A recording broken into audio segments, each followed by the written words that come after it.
Welcome to the Logistics of Logistics, a podcast dedicated to exploring how things get places and the people who get them there. We'll talk with logistics and supply chain leaders about innovation, industry trends, and the future of the logistics business. Now, here's your host, Joe Lynch.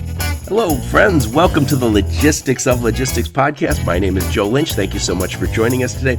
Today's topic is, what will tomorrow's freight broker do, with my friend Ben Buchanan. How's it going, Ben? Doing great, Joe. It sounds so professional. Happy to be on. Yeah, but you've seen behind the scenes. You know it's not professional. Anyway, Ben, please introduce yourself and your company. Sure. So Ben Buchanan, VP of Account Management at Loadsmart, digital freight brokerage based in Chicago, Illinois. Plain and simple, we move more with less, and we help shippers from the SMB space all the way up to large enterprise. And today we're going to be talking about the real shift from the traditional freight broker and how they provide value, moving into the more digital space. The world is changing, and we're going to talk about what will tomorrow's freight broker. We kind of know what today's freight broker does, and some some freight brokers today are very much on the Loadsmart spectrum, where they're highly technical, a lot of digital activity, and then you still have guys who banging the phones, picking up phone calls. So we're going to talk about that shift from yesterday to tomorrow. So, but before we do that, Ben, please talk a little bit about you. Where'd you grow up? Where'd you go to school? We were just talking about this. I know you were a teacher, and I've got an education degree too. So talk a little bit about, where did you grow up? Where did you go to school? And then we'll talk about your career here in logistics. You bet. So born and raised in Phoenix, Arizona. Lived here my entire life. Been a lot of places, seen a lot of things, but this is definitely home. Went to Arizona State, got my undergrad, and like you said, I was entering in the teaching and education world. I was also coaching basketball at a high school. Did that for about 3 or 4 years. Loved it, but just couldn't make it work. And so, by chance, got into the wonderful world of logistics, as we talk about. And here I am 10 years later. So what was your first gig in logistics? I worked as a carrier rep at Global Trans here in Scottsdale. Oh, the behemoth. Yes. And I saw the rise, when I first started as a startup, to now it's, they just merged with Worldwide Express. Right. So how many employees were there when you joined? Probably around 100. It was an agent-based model first, right. And then we opened. Then the Leto brothers launched the inside sales full truckload brokerage, and I was a part of one of the first training classes. And so rode that growth wave, got a ton of exposure, got to work very closely with the Letos. Now they're doing great things over at Emerge. Yeah. And left middle of 19. To go to Loadsmart? I took some time off. And I started Loadsmart at the beginning of 2021. So you obviously had a little bit of time to look around and consider your options. What made you pick Loadsmart as compared to all the other? You could have joined probably a million companies out there. I was taking a lot of calls, but I wanted to be selective, right? I had a pretty good resume in terms of the exposure and the experience that I got at Global Trans, right? And what really drew me to Loadsmart was the vision of the two founders, the innovation, and the way that they were thinking about solving problems. And they wanted to do it not on a transaction basis, but more on a wide scale, right? And the timing was really good. I had taken some time off, which was really nice. Spent some time with my wife and family, but I was ready to get back into it. And I was still keeping really in up to date on players, right. The industry, competitive landscape, all of that stuff, right? And it was just really good timing. And I think, at the time that I joined, they were looking to really scale and, take the company to the next level. And Here I am. And we've had a very, very strong first half of 2021, and expectations for the second half are even bigger. So you're like me. You have that good run over there at Global Trans, and you go, hey, you know what? Life's short. I'm going to go enjoy life for a little bit and take some time off. And I interviewed Andrew Leto and Michael Leto on my podcast. Those guys, when they left Global Trans, which was a wild success, and they left Global Trans to start Emerge, they didn't take any time off. I'm like, what? I would take at least a month or 2 or 3. I mean, geez, oh Pete. I guess that's the entrepreneurial spirit. They're driven. Me and you, Joe, yeah, a little bit different. I really enjoyed the time away. Yeah. Refresh your brain a little bit. So you wanted to join Loadsmart again with the idea that this is the new breed of broker. I mean, I don't think that's exaggerating that. I mean, they come with a tech focus. You guys come with a tech focus. And I should say tech focus because there's also part of having a tech focus is we're going to use the technology where it makes sense. And we're going to focus on our customers with our people. Let the robots and the technology do the other work.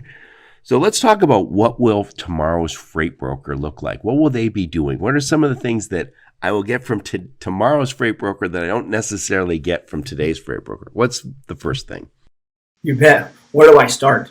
Well, I think the one of the things that drew me to Loadsmart was this instantaneous pricing. I went to their front end website before I came on board, and I was looking like, how does this work, right? So I had a lot of questions about that, and not going to lie, I was a little bit of a skeptic. But now, looking at it and being a part of it for the last 6 months has really opened my eyes, and I think you're starting to see a huge paradigm shift in terms of how today's freight broker is evolving into more of that digital space. And so what I mean by that is Loadsmart is providing instantaneous rates in shippers' routing guides. And so the traditional routing guide, if carrier A doesn't like it, goes to carrier B, we're inserting a rate. And if that shipper likes that, they can click book, and the whole thing is automated. And right. In fact, so there's none of that back and forth. There's none of that back and forth. It's none of like, hey, I think this rate goes for this today. It's in my head. It's on a spreadsheet. It's all done via the system. And the one thing that's great about what we do is we have 100% rate guarantee, capacity guarantee, that if our rate is incorrect based off of what we put in, we're still gonna fulfill that order on the capacity side.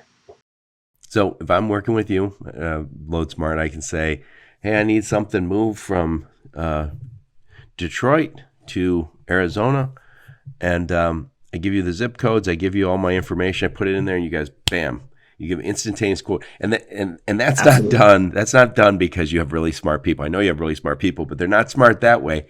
That's done because you have it in your systems and you're using AI to create that dynamic price that says, Joe, based on today and based on where you want to go and the market, this is the right price.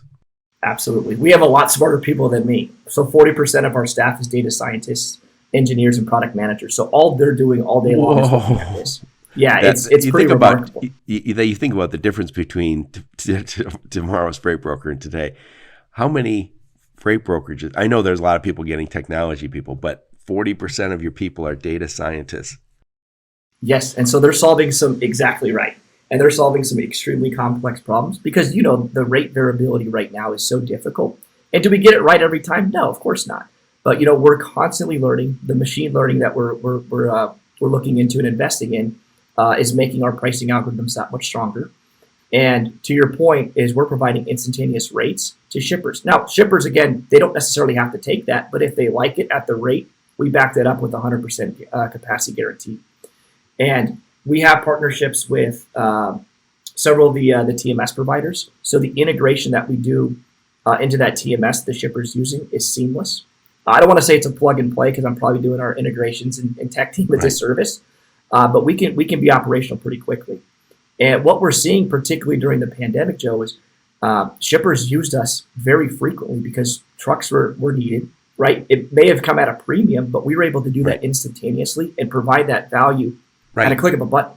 But I would rather, if I'm a shipper and as we're right at the heart of the pandemic and somebody says, I normally get this for $1,800 and I call XYZ company and they go, we're going to try and honor that $1,800 and let me look around and I'll call you back later. Well, I don't want to be called back later. And then I go to Loadsmart and it says instantaneously it's $2,200. I go, I get it. Rates went up. I don't want to promise for something. I don't want a paper rate. I don't want to promise for something you can't deliver. Give me what the real price is today, because I'm moving $100,000 worth of stuff.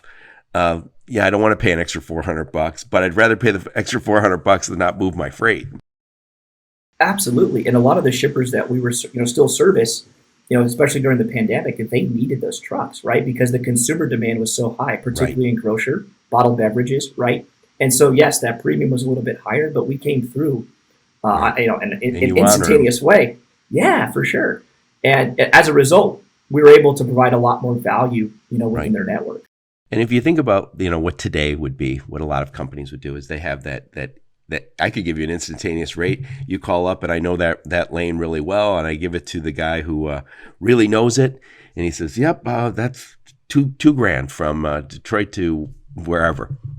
That's one guy, right? And maybe that guy's wrong. Maybe he didn't see the last dip in the market. We're trusting human brains to do something that they can't really do. And what you guys are doing when you have that instantaneous quote, you're bringing in all sorts of data from your own systems, but I'm assuming you get some from outside systems too? We do. So we aggregate all of that internally. Some of the lanes that we run, we're going to use our internal data because we're actually buying better than market. But we also use other market indices to help drive that pricing algorithm. The great thing is we have levers behind the scenes that we're adjusting, sometimes on the fly, to seeing how much demand that we have within our network, and then matching that up with the operational capabilities. And that dictates our price. And so we're able to be really flexible, sometimes like immediately to be able to either get more demand in our network or choke that off. Right. And we're doing that both in the spot and contract side of the business. And I think dynamic pricing, I've said this when we were prepping, Ben, I think this is one of those places where there's going to be haves and there's going to be have-nots. Either you have it and you're going to be successful, or you don't have it and you're not going to be successful, because it is a game-changing technology all by itself. And I think it's telling that you guys invested in dynamic pricing for your own company, as opposed to there are companies, outside companies, where you can say, give me dynamic pricing, take all of the data and do it for me. But you guys decided, no, we're not doing that. We're going to spend our own money and create that for ourselves. Absolutely. And that was like the first 2 or 3 years of the organization, right? It was collecting all of this data and aggregating it in the appropriate way to then be able to go to market. And we were one of the, Loadsmart was one of the first to market with this instant quoting API. And we're seeing a lot of traction with it. There's others now that have caught up, but we're making some improvements. Right. Yeah. And I think, I'm sure there's other people doing it, but what's interesting is there's thousands of freight brokers. Not thousands are doing it, not hundreds are doing it, not dozens are doing it. So not at all. So tomorrow it's going to be very different. It's going to be, you're either doing it or you're probably not in business. I would agree with that, yes. And we're hearing that, particularly from our large enterprise shippers, that this is the way of the future. It makes it so much more seamless from them. Granted, it's a learning process on both sides. And we're taking that partnership lens and view, like, hey, we want to help you with this. Right. We also are working hand in hand with the TMS providers, because we're finding out as we do this, there's a lot of different levers and modules within these TMSs that shippers don't even know about, right? And we're finding this out in real time with our integrations, that we can actually maximize and help our shippers in a lot of different ways. But we're hearing that directly from a lot of our enterprise, our partners, that this is going to be the wave of the future. Right. And you know what's interesting about using AI in general? I've read a few books, so I'm no expert at all, but I'm trying to understand it. Is it does things in a way that is very logical. So it's using those levers, as you said. There's the algorithm. And what's interesting, what a lot of people might not know, but so I paid off a credit card. I had been traveling. I put all this money. I paid off the credit card, and then the next day they go, $4,000 increase. So I was like, $4,000 increase? I don't even want that. Why'd they give me a $4,000 increase in credit? And I kind of Googled it because I was like, why did this happen? Right? AI does that. So AI just looked and said, yep, this is the profile for someone who can pay their credit card on a timely basis. And I was like, oh my God. And you think about the way credit decisions were made not so long ago, is they would sit down and go, well, we're going to look you in the eye and we're going to see if you have character and no more. Now there's AI that says, boom. And you think about it, Ben, if you and I were kind of doing that credit decision, we're like, we're not going to double somebody's credit for just because he paid off the bill. Well, we're not AI. And by the way, I still pay, so the guy AI knew what they're doing. Exactly. And I think you're starting to see that. I agree, and I think you're starting to see that shift right now with freight brokers. Right, we're looking at buyer behaviors outside of the human element, and actually looking at it through a technology lens and an AI standpoint, and it's showing a lot of disparities in terms of what we think we know versus what actually is happening. Right. And I imagine that's really true. Like right after the pandemic, where someday in March, somebody's saying, "Hey, it's this much money," and then 2 days later, it's truck's not available. I don't even know what the price is, and you and I could, get in a little bit of a panic or a little tizzy, and we don't know. We're just adding numbers on to, we're just adding extra costs. And meanwhile, AI is adjusting already. And by the time probably 2 or 3 days in, it said, we got this. We know what's going on. Yeah, it's because we're collecting all of these different inputs, right? And all these different variabilities, and we're looking at that. And like I said, we have a team that's fully dedicated to this to make it as best as we possibly can. And we're trying to get as much data into our network as we can. And then in turn, putting the pricing algorithms together that our end shippers can actually utilize. Excellent. So the first one is instantaneous price and quote and tender. Basically just bam, you guys can move that freight. So what's the second one? We're working on mode optimization right now. And mode optimization, we're in the infancy stages of it right now, but we have a pretty big plans on how this is going to work. And so what we're evaluating right now with all of the different data points that we have in our network is approximately 30% of our shipments could have moved to rail. So we made a big push middle of last year that we wanted to be a multimodal brokerage, right? So we launched our rail capabilities. We're partnering with different rail providers in an integrated fashion too, which helps streamline the quote and book process. We've launched LTL. We're in the process of doing basically a 2.0 launch in terms of going carrier direct. We already had a drayage product, and of course our bread and butter is full truckload. So point being is we have a full multimodal suite. And what we're doing now is we're looking at different data points, different freight characteristics at the time of quote and book, and then offering different solutions to that particular shipper. And so saying, hey, this load actually is really suitable for rail. And by doing so, yes, it may be an extra day of transit, but we can save you 30%. And it's better for the environment. Do you want to do that? And we're starting to see a lot of traction with that. We have a lot of internal KPIs around it that we really want to optimize, using different modes. And then the end goal and end vision, this is going to be a front-end platform for us where shippers can go, ideally the SMB to middle enterprise, mid-market, where they can go type in their freight characteristics, and our system is going to give back what's the best mode of transportation for that particular shipment. So when you say mode optimization, are you doing that with the system? All system, yeah.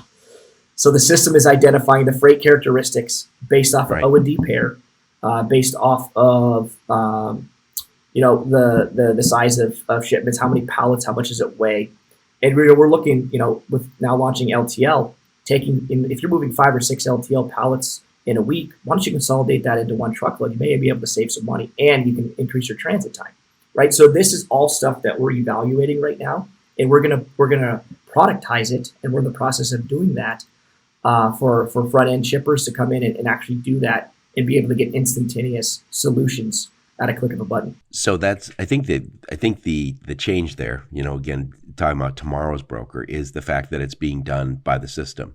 Because we've always kind of done that, kind of anecdotal, where you go, wait a sec, is that going to be moving 5 LTLs to Chicago? Yeah. See if you can get a full truckload, right? And it would be a manual process.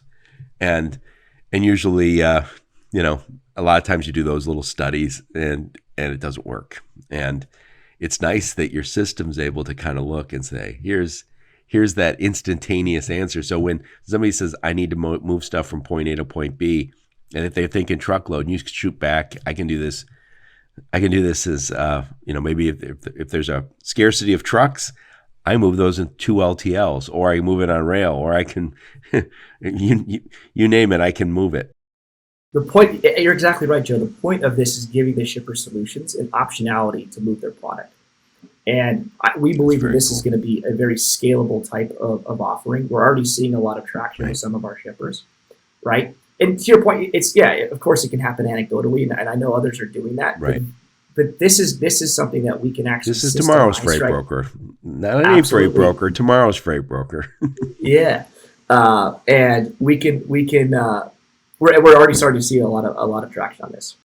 Right, and you mentioned sustainability. I think it's going to be more and more of a driver. So we might find a company that says, "Look, one of our core values for our customers is sustainability. So we're going to play that up, and we're going to spend. If we have to spend an extra 1% to take the most sustainable solution, then so be it." And I think also, we're going to get to the place where you say. And this relates more to the last mile is we keep saying, oh yeah, you can have that t-shirt delivered to your house overnight, but do you really need it? Because we could do it more sustainably if we waited. I think we're going to start seeing those options given to consumers, but I think we're also going to see companies like yours are going to start saying, hey guys, you want to be more sustainable? We'll code that in. We'll make that an option. What's the best way to send it for the environment? Absolutely. And we're investing in that right now to actually show visibility. If you do move this, let's just say on the rail, this is the CO2 emissions that it's going to be releasing compared to doing it over the road truckload. Right. And I know there's people probably listening saying, oh, well, this is all extra cost. But really a lot of the stuff that we can do to help the environment in our business, we're already doing. Like our sworn enemy is empty miles.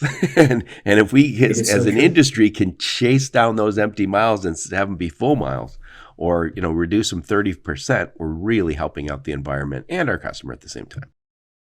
And also the driver. And also not bad for the bottom line.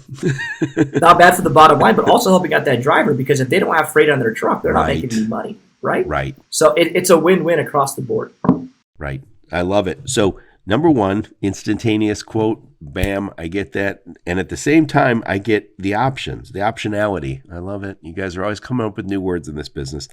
The optionality, the mode optimization. So what's the third thing that tomorrow's freight broker will be delivering that today's freight broker doesn't necessarily deliver?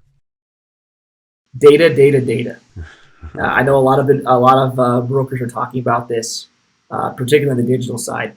Right, but we're launching a full-scale go-to-market plan for data insights, and we've already launched our first product. That again, we're getting a lot of really good feedback from, and essentially because we have so many different data points, we have so many different entities touching our network. We wanted to action off of that, right? And so what we've been able to do is take some of the information that we're getting at some of our shippers' locations and bring that to life. What do I mean by that? So looking at what their average tender time is, right? And looking to see, hey, if your average tender days is 5 days, it can actually save you 10, 15% as opposed to doing it less than 48 hours. We now have those data points that we can actually share with the shipper. Additionally, looking at the different locations, we can say, hey, 8 out of 10 times, there's some sort of extra charge, whether it's detention, layover, because your facility's not loading these drivers. And I think you're probably hearing a lot of this too, where shippers want to become that shipper of choice.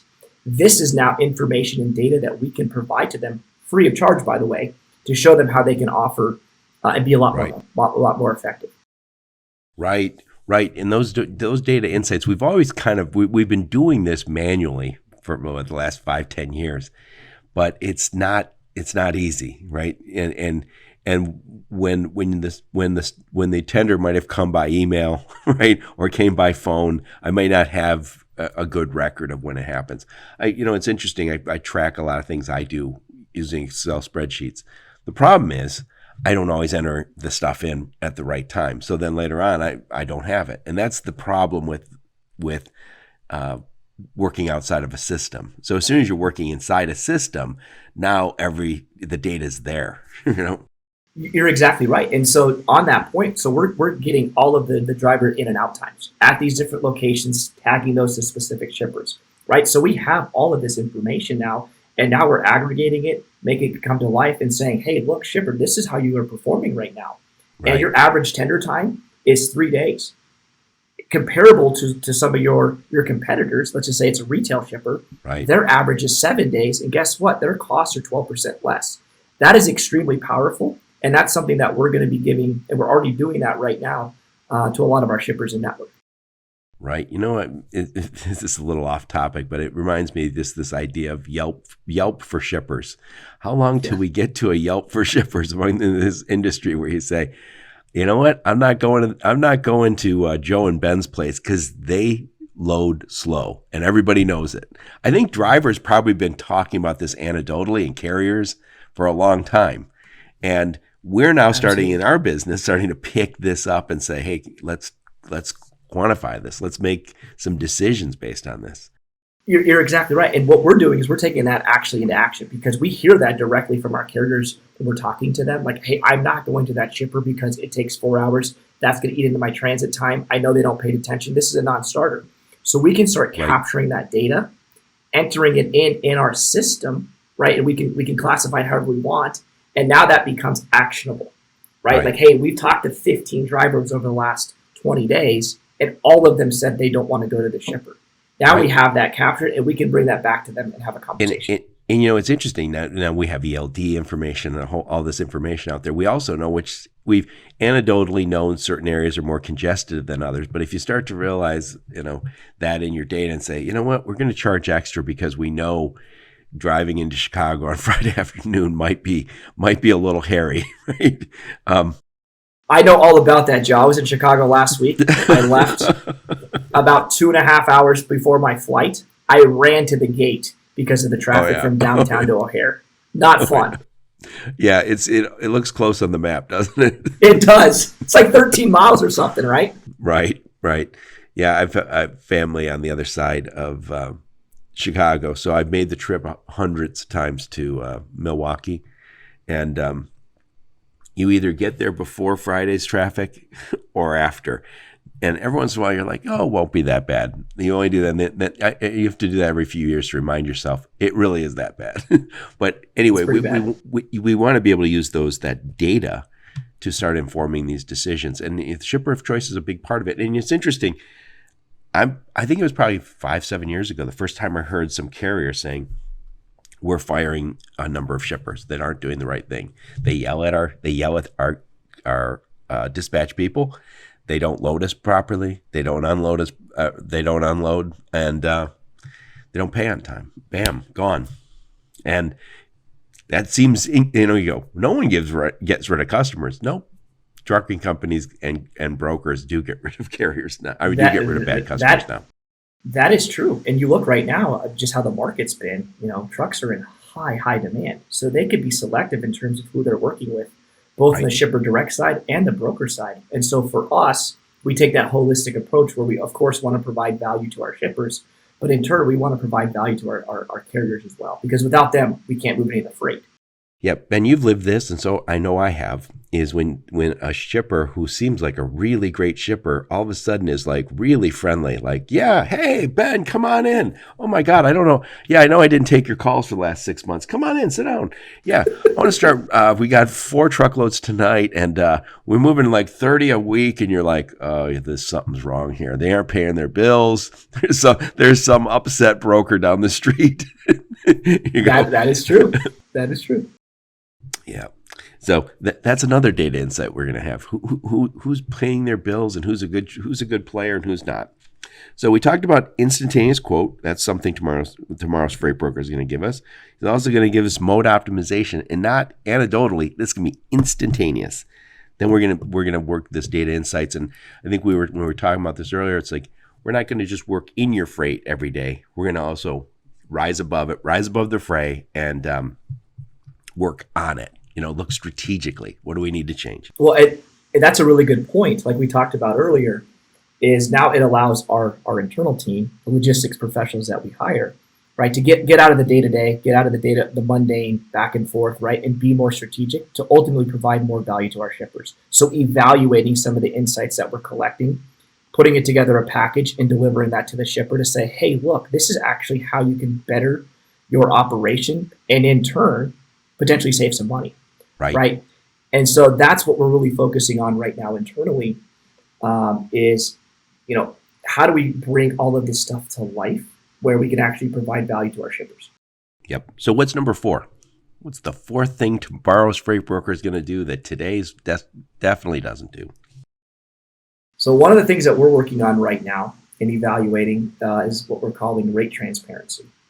And this is specific to the RFP broken model, as I'll say, right? Because the way that it's been going on for the last 6 to 9 months has been has not been favorable for shippers. Let's put it that way, right? 1 in every 4 tenders is getting rejected. So ultimately, that's going to the spot market where shippers are paying a higher premium. So what we want to do is provide true rate transparency. We were talking about this earlier. It'd be like us, booking a vacation on VRBO or Airbnb without knowing where we're going and what the price is going to be. We show up. It may be a 1-bedroom, it may be a 3-bedroom, and we don't know that cost, right? And I think there's a huge aspect of trust that's lacking right now, particularly on the freight broker side, that we're trying to solve for. And by doing so is providing what we're actually paying for this. And so we've come up with a program in terms of having a floor and having a ceiling and anything in between that. Of course, working hand in hand with the shipper to show, hey, this is where we're buying at. And if we buy at this particular level, this is going to be the markup on it. Because we got to make money too. But that markup's not going to be the 15, 20% as some of these brokers are operating at. It's going to be a lot lower. It's going to be a lot more competitive. Right. And by doing so, we're going to provide 100% what we call PTA, primary tender acceptance, which right now is really bad for a lot of shippers because these carriers, particularly on the broker side, they can't operate profitably with rates they delivered back in the beginning of the year. So talk about that tender waterfall. I know some people might be listening going, I don't know what you're talking about. What is tender? What do you mean by primary and secondary? Talk about that, because that and talk about also paper rates. Talk a little bit about paper rates while we're talking about that. Well, that's what these are right now. It's strictly paper rates. Brokers trying to predict what the cost is going to be through a calendar year is very difficult.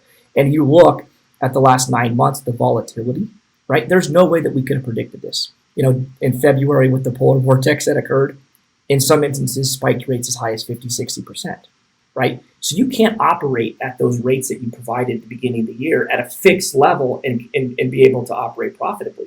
So as a broker, it puts you in a very tough bind, right? Because you're going to say, hey, if I accept this, I'm going to be losing $200, $300. I may do that 1, 2, maybe 5 times, but I can't do this long. You have to be a pretty special shipper for somebody to eat that much rate. Absolutely. And so what's happening now is the broker and even some of the assets are blocking those tenders. The shipper still has to move that freight. So I think getting back to that RFP process, if I was to say, hey, I quoted this for the year, and I said $800, and somebody else said $900, somebody else said $1,000. I, as the $800 guy, I'm the primary, right? I won that business. But then I never take it at $800. So you keep asking, hey, Joe, you said you do this for $800. I have to reject it this time. Because the reason I'm rejecting it is because people are paying $2,000 for this now, right? And the guys behind me most likely say, no, I won't take it. But you get to the third guy and he says, I won't take it for that number, but I'll take it for $2,000. So that's the paper rate. It's you put it on paper, but that's the only place that's really good because it's never reality. And what you're saying is we got to get to a you said it earlier, 100% primary, but the rate might go up. We'll accept it. It's just it's going to vary. Right. So the way to describe this a little bit differently is having essentially a band, right? So we'll have a target rate, which we agree on with the shipper, like, hey, this is what we want to pay. We can't predict the future. And looking at the last 9 to 12 months, it's been extremely volatile, right? So we want to flex with that, the market rate. And what we'll do is we'll show you our costs in terms of our target with the ceiling rate. And by doing so, then we'll show you, hey, if we buy between this, we're going to charge you X% markup. If we buy below the target rate, we're going to provide X% markup. Right. If we actually buy above the ceiling, now you have a decision that you want to make, shipper. Do you want to go with that and try to get that at a lower rate within your routing guide, or taking that to spot? That's your decision. But these are the conversations that we're having with a handful of our shippers right now. They've been extremely receptive. We're in pilot with a handful of them, and we want to make this a wide scale type of solution. And then what we want to do, the next thing is fully productize this, right? So we talked about that 80% being no touch. Right now it's manual because we have to go in and make sure that the rates are accurate when they come So that's over. 80% of your shipments are no touch. So yes, this is the automated nature of freight in tomorrow's world. And again, it's only going up. I know this has just begun. And so it's just begun. And then again, that gives your team time to say, hey, look, I don't have to be moving paper around or sending emails or calling carriers because that all happened on a rail. That's automated. It gives them time to say, I'm actually going to sit down and going to look at what we did last month and how we can improve the business. It's looking strategically instead of then in a transactional part of the fog of war. Like, and most brokers live in the fog of war, right? That's all day. They're going home. They're like, man, I missed lunch. I don't know what the hell happened today. I hope I made some money. That is true. That is true. And I think some of our account managers are still missing lunch to come through for our customers. Right. But you're exactly right. Not having to build orders in the system, typing in all that information, that's all no touch, is huge. It's a huge time suck, right? And it's also a huge cost saver for us that we don't have to have the humans actually doing that, right? And so to your point, it allows our account managers to be much more strategic, having conversations with load planners, having conversations with procurement, seeing how their network is working. Hey, look, we've actually moved 20% more in this facility. We like this because we have carriers that match this. Do you have more? Because we can take a lot more of this. Those are really good conversations to have, and those are conversations we're having right now. Right. So it's interesting because that whole, again, that getting back to the primary tender, the idea that I have to work with, let's just say we decide to work together. You give me a rate that I make you either lose money on potentially, or you make a lot of money because rates went down. When I'm asking you to say, Ben, we're in June 2021. I want you to commit to rates that you'll live with for 1 year. You're like, God, Joe, who the hell knows what's going to happen? So you have to pad those rates. So if you were being honest, you said, I'm going to take every single one. You really have to pad it. But then you could say, you know what? If I really pad it, Joe won't take it. So I'm going to give him a paper rate and he won't know. And both ways don't feel quite right to you, but you're in business. I'm in business, right? A better way to say it is, Joe, I just don't know. Nobody knows. We're going to come up with a price in that band. And I want to make sure you get a truck first and foremost. And I also need to make sure I make a buck. Is that okay with you? That seems like the reasonable conversation. I think it's extremely reasonable, right? And we're showing them what our cost is, right? So we're not gouging them by any means. We're saying, hey, the market has increased by 20%. I can't take a hit on this. Let's flex up to that. Give me a little bit of extra because of, we need to make money, and we're providing value to you. And by doing so, we're going to have 100% primary tender acceptance rate that you don't have to go to the spot market. You don't have to go through your routing guide. We're going to do that for you.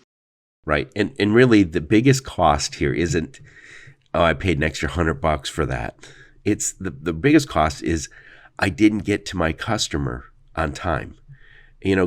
People get really short-sighted about rates sometimes, where they say, "Oh, well, that shipper's never going to pay an extra $100 or an extra $200." They're like, "That's $100,000 worth of stuff in that truck." If it's mobile phones, trust me, they're going to make their money. Right? Don't worry about it. Totally. And we've been talking a lot about the enterprise side, but that's one of the huge values that we're pushing right now on the SMB and SE side, the small enterprise.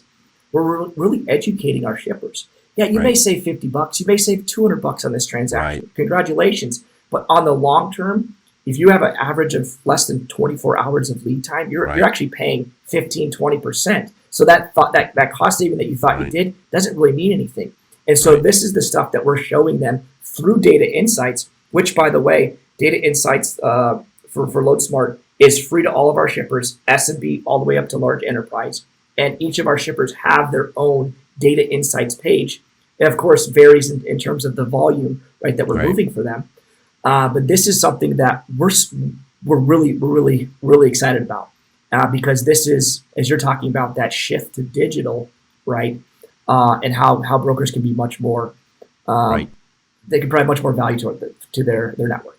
Right. Then that's the fifth thing I know we want to talk about, shift to digital. And I think, as I hear all this, I know you have this system. You have 40% of your employees are techies, right? And that's a good word, yeah, techies. And we call them loadies internally. Loadies. Loadies. All right, that makes sense. Yeah. But what I think it speaks to is, all right, so we can do things less expensively because we have all this technology in place. And tomorrow's freight broker, it's not just be just Loadsmart. Everybody's going to be on this place where the margins can compress. It's not going to compress down to nothing because you guys are in the middle and you're adding value. You're adding the technology. You're adding these insights. You're adding a lot. But I think it's going to mean we're in the 3PL and freight brokerage space are going to have to find new ways to add value. What are some of those ways you guys are kind of? I guess you have more time also to spend with your customers too, because you're not managing the day-to-day freight. Absolutely. So I shouldn't say the wrong way to say it. Technology is managing the heavy lifting. And our mantra is we want to move more with less, right? And so we're doing that through the digital platform. And to answer your question, we're seeing this right now where the industry is really shifting to digital. And all the items that we just talked about, instantaneous pricing, mode optimization, reliable contracts and rate transparency, data insights is all of the ways that we're shifting to digital. And you mentioned it, margins are going to compress. We're starting to see that right now, but because we do things in an automated fashion, we're able to operate at a little less margin because the computer and the technology is doing a lot for us. And one thing we haven't even talked about is on the carrier side, the digital freight matching, right, that we have. I think over 50% of our transactions right now are automated in terms of matching demand with supply. We have an internal load board where carriers are coming up and doing that touchless. So our carrier reps don't have to interact with them. They, of course, manage the relationship, and that's what we're really pushing. But that's a big part of our business model as well. So bringing that all together is you're really seeing this shift to digital. Right. And, it's interesting, and I know everybody in the transportation, logistics, 3PLs, everybody is adding some sort of technology. I'll add a TM. Well, I take it back. Not everybody even has a TMS at this point, which is crazy. That is true. Every once in a while, I talk to somebody who says, "Oh yeah, my 3PL doesn't have TMS, or my broker doesn't have TMS." I'm like, all right, better man than me. I don't know how you even manage that, but if margins are compressing, so let's just say margins at one time were higher. Let's just say they're 20, 25, 20, 30%. And now I think when I had Felipe on the podcast, Capella, he said that he thought they were below 14 and 14%. So if you kind of get to the place where, let's just say they lower a little more, the companies that aren't automating freight, they have a lot more headcount on. They're really going to struggle to even be profitable. So I think you're going to see you either become, you're either going to work with a freight broker who's very high tech, or you're going to pay more. Well, I think you're seeing that right now, right, where a lot of the digital freight brokerage, including Loadsmart, is taking market share from the traditional broker, right, because of exactly what you just said. So you guys can still be profitable with lower margins because you have the lower cost. You have a lower cost per load.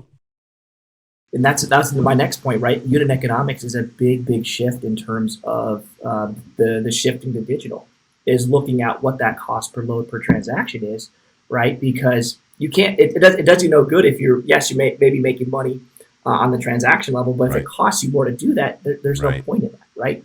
And so that's something that we obsess over. That's something that we constantly are looking at. It's a balancing act, of course, because we want to come through for our shippers and our carriers, but it's top of mind, and it's how we manage our business. Right. And, this has come up a lot in my podcast. When we were prepping, we talked about this. This is very much like the old stockbroker. Stockbrokers used to be very transactional. They'd be like, "Hey, Ben, I got a hot tip. I got to get you in before it's too late. This one's going to the moon." Versus today's stock, there is no stock, there's fewer stockbrokers. And now they're saying, Ben, let's sit down. Let's talk about, do you have kids? Are you married? What are your dreams? Do you want to buy a cottage someday? What are your goals and dreams? Let's help you get there. And that's kind of the same shift we're doing in this business. The old freight broker who made his living by having a big spread. I just got $1,000 on this load. Hallelujah. I'm making a lot of money today. Versus the guy who says, hey, look, I want to help.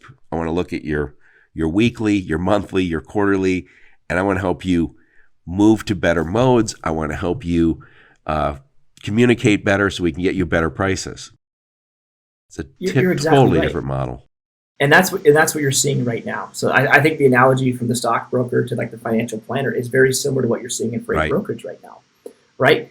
And what we're really obsessing about is that partnership, that value add, and really building that trust and rapport with shippers. And by all the stuff that we talked about, we're starting to see that, right? They're saying, oh, this makes sense. There's a different way of doing this.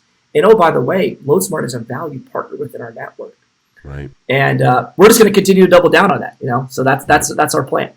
Well, it is a virtuous cycle. The more you spend on tech, the better, the less your cost per load, the more you have time to kind of be above the fray, work on the business rather than in it. And again, you have to work in it for a while to understand how bad it is to have a whole bunch of expedites. But as soon as you understand every expedite's a bad one, you start to say, okay, I would like to be above the fray. I would like to be more of a strategic relationship manager rather than the guy who makes a big spread every day.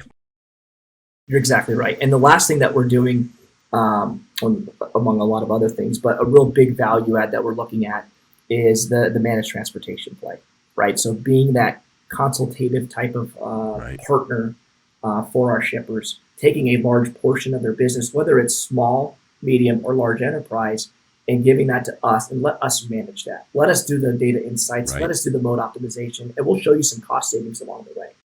Right. And so that's a big initiative for us the second half of the year, and then going to be heading into 2022. Very nice, very nice. So Ben, please summarize this bad boy for us, and then give us some final thoughts. You bet. Before we switch over to what's new at Loadsmart. Sure. So freight brokerage is shifting, right? So we talked about the shift to digital in a variety of different areas. I believe that Loadsmart is well positioned in a lot of the different areas. We're thinking about this. We're putting a lot of resources and financial capital behind it to always come through for our shipper. And we're listening to them and saying, what do they need? What is their pain points? And we're building and crafting solutions around that. Right. And we talked about it throughout today's session, Joe, is you're seeing that shift. And I think the folks that don't really adopt it or buy in or embrace it, they're going to get left behind, right? And the conversations that we're having with our shippers is this is the whole space is going to digital. And we're excited to be along for the ride, and we're excited to be a big part of the change. Very nice, very nice. So Ben, before we wrap this bad boy up, tell us, how do we reach out to you guys? Well, first off, who you guys serve? Who are some of your areas that you focus on? Yeah, so we're multimodal digital freight brokerage, like we talked about. So full truckload. Wait, that's a mouthful. Say that again. Multimodal. Yeah, I talk pretty fast. Multimodal digital freight brokerage. So full truckload, LTL, drayage, rail. Talked about the mode optimization stuff. We service SMB shippers, moving one transaction per day or per month, all the way up to ultra large enterprise that are moving hundreds of loads, thousands of loads a day. Whoa. And everything in between. And get a hold of us. What are some of the industries these focus in on? Good question. So we manage it all. So from consumer packaged goods to retail, to agricultural, to automotive, to bottled beverages, industrial manufacturing, we do it all. Very nice, very nice. So how do we reach out to you? Oh, before I forget, are you guys doing any conferences coming up here? Any in-person conferences or virtual conferences coming up? Yeah, so I believe the first one that we're going to be doing is the Freight Waves conference in November. I think it's in Chattanooga. I think it's called the Festival of Freight, or the Festival of Future. I'm going to screw this up. I'm sorry, Freightways. I think it was Festival or Future Festival of Freight or Festival of Future Freight. F3. F3 sounds great. I don't know what it's called, but we're going to have a huge presence there. I think it's going to be a lot of fun because I believe this is the first in-person conference since the pandemic. And so seeing a lot of our peers, seeing a lot of our shippers and carriers, I think it's going to be a great time. So we're going to be doing that. We're doing some other webinars that we've been hosting. And if you want to get a hold of us, loadsmart.com is the best way to do so. Yep. Ben, I just Googled it here. It is, oh gosh, it was, then I lost it. Hang on. Future of Freight Festival at FreightWaves. And that's November 8th through the 10th down in Chattanooga. I might see you down there. I hope so. Excellent. Hang on, let me get back to my screen here. So, yeah, I might see you down in Chattanooga in November. So, how do we reach out to you guys? First off, I'll put a link to your LinkedIn profile, and I'll also put a link to the conference for FreightWaves and a link to Loadsmart. That is great. The best way to get a hold of us is loadsmart.com. Excellent. I'll put a link in the show notes, and we'll be all set. Ben, thank you so much. I really appreciate it. This is an interesting new future we're seeing for our business. I agree, Joe, and I had a great time. Thanks for having us. Yes, thank you so much. And thank all of you for listening to my podcast. Your support is very much appreciated. Until next time, onward and upward. You've been listening to the Logistics of Logistics podcast, where we engage in conversation with experts in the logistics field. For more details, visit thelogisticsoflogistics.com or follow Joe Lynch on LinkedIn.